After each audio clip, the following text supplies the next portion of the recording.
Hey guys, good morning. ಎಲ್ಲರೂ ಹೇಗಿದ್ದೀರಾ? ಎಲ್ಲ ಚೆನ್ನಾಗಿದ್ದೀರಾ ಅಂತ ಅಂದ್ಕೊಂಡಿದ್ದೀನಿ. ಓಕೆ, ಇವತ್ತು ಬಂದು ಬುಧವಾರ. ಬೆಳಗ್ಗೆ ಎದ್ದಿದ ತಕ್ಷಣ ಮೂಡ್ ಸೂಪರ್ ಆಗಿತ್ತು, ಬಿಕಾಸ್ ವೆದರ್ ಸಖತ್ತಾಗಿತ್ತು, ಅದಕ್ಕೇನೆ. ಬಟ್ ಬೆಳಗ್ಗೆ ಎದ್ದಿದ ತಕ್ಷಣ ಒಂಚೂರು ಹಾರ್ಟ್ ಬ್ರೇಕ್, ಬಿಕಾಸ್ ನಂದು ಐ ಶ್ಯಾಡೋ ಪ್ಯಾಲೆಟ್ ಒಡೆದೋಯ್ತು. ಬಿಕಾಸ್ ಇಟ್ಸ್ ಆಲ್ಮೋಸ್ಟ್ ಒನ್ ಇಯರಿಂದ ಯೂಸ್ ಮಾಡ್ತಿದ್ದೆ, ಚೆನ್ನಾಗಿ ಇಟ್ಕೊಂಡಿದ್ದೆ. ಬಟ್ ಇವತ್ತು ಅದು ಒಡೆದೋಯ್ತು. ಅದೇ ಫೀಲಿಂಗಲ್ಲಿ ಸೂಪರಾಗಿ ರೆಡಿ ಆಗಿಬಿಟ್ಟು ಆಫೀಸ್ಗೂ ಹೊರಟಿದ್ದಾಯಿತು. ಹೇಗಿದ್ರು ರೀಚ್ ಆಗಿದ್ದು, ಸ್ವಲ್ಪ ಬೇಗನೆ ರೀಚ್ ಆಗಿದ್ದರಿಂದ ಬ್ರೇಕ್ಫಾಸ್ಟ್ನ ಮುಗಿಸಿ ನನ್ನ ಡೇನ ಸೂಪರಾಗಿ ಸ್ಟಾರ್ಟ್ ಮಾಡಿದೆ. ಇವತ್ತು ಬ್ರೇಕ್ಫಾಸ್ಟ್ಗೆ ಮತ್ತು ಲಂಚ್ಗೆ ಏನು ತೊಗೊಂಡು ಹೋಗದೆ ಇರೋ ರೀಸನ್ಗೆ ಮೇಲ್ಗಡೆ ಏನು ಸಿಕ್ತೋ ಅದನ್ನೇ ತಿಂದು ಆಫ್ಟರ್ನೂನ್ ಕಳೀತಾ ಇರ್ಬೇಕಾದ್ರೆ ಈವ್ನಿಂಗಲ್ಲಿ ಒಂಚೂರು ಹೋಗಿ ಏನಾದರೂ ಸ್ನ್ಯಾಕ್ಸ್ ತಿನ್ನೋಣ ಅಂತ ಹೋದಾಗ ಈ ಕ್ಯೂಟಿ ಸಿಕ್ಕಿದ್ಲು. ಇಷ್ಟು ದಿವಸ ಅದನ್ನು ನೋಡಿರಲಿಲ್ಲ, ಇವತ್ತೇ ನೋಡಿದ್ದು. ಸಕ್ಕದಾಗಿತ್ತು. ಇನ್ನು ಚಿಕ್ಕದು ಮರಿ, ಏನೋ ಸಾಕ್ತಾ ಇರೋದು ಏನೋ ಗೊತ್ತಿಲ್ಲ, ಬಟ್ ಚೆನ್ನಾಗಿತ್ತು. ಬಟ್ ಸ್ನ್ಯಾಕ್ಸ್ ತಿನ್ನೋಕ್ಕೆ ಅಂತ ಹೋಗಿ ಅಲ್ಲಿ ಮಳೇಲಿ ಸಿಗಾಕೊಂಡಿದ್ದಾಯಿತು.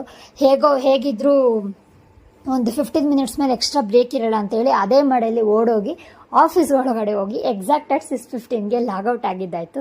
ಸೊ ಮನೆಗೆ ಬಂದು ಅಮ್ಮ ಮಾಡಿ ಡಿನ್ನರ್ನ ತಿಂದು ನನ್ನ ಫೇವ್ರೆಟ್ ಸೀರಿಯಲ್ ನೋಡ್ತಾ ನನ್ನ ಡೇ ಎಂಡ್ ಮಾಡಿದೆ.